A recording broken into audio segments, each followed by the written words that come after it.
Magluluto ako ngayon ng pork chop with white sauce.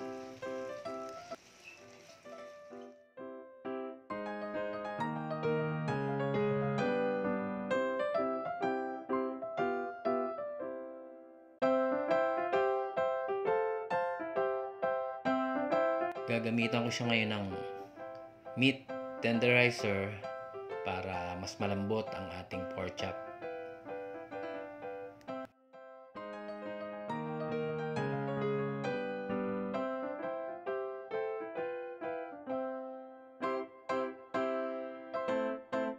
Ngayon naman, lalagyan natin siya ng salt and pepper on both sides.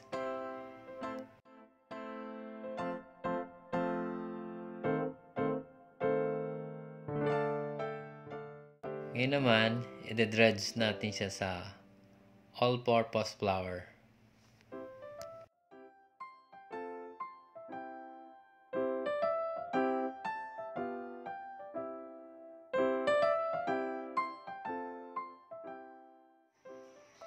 Prito na natin ngayon ang pork chop.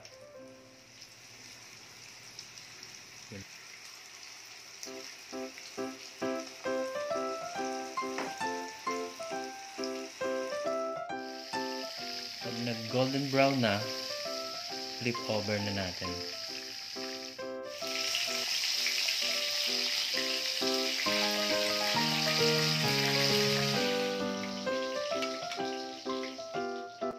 Magigisa na ako at gagamit ako dito ng salted butter.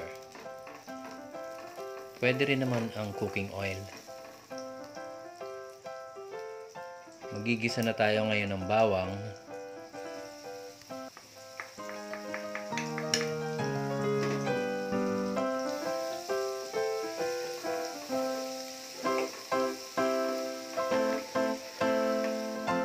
Isunod na natin ang sibuyas.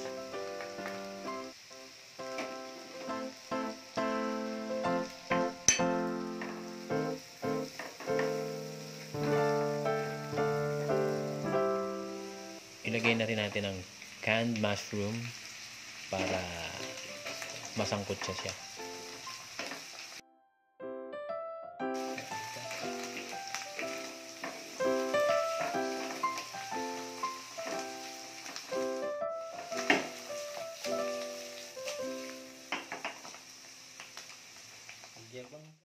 Ilalagay ko na ngayon ang all-purpose cream.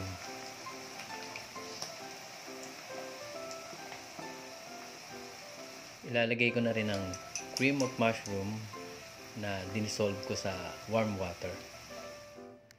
Maglalagay po ako dito ng garlic cheese, pero optional lang ito.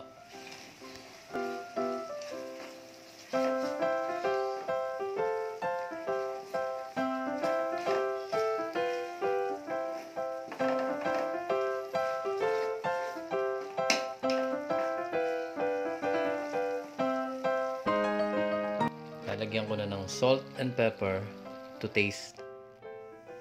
Ngayon,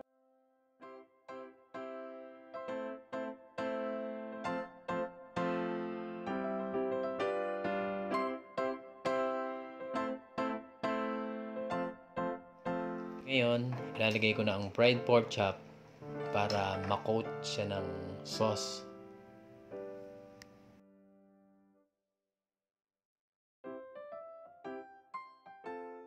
Ilalagay ko na rin ngayon ang spinach.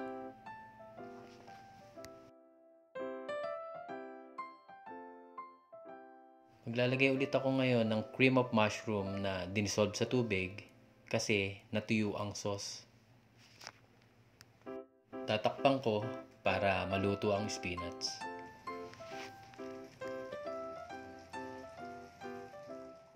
Ayan, luto na. Ang sarap nito.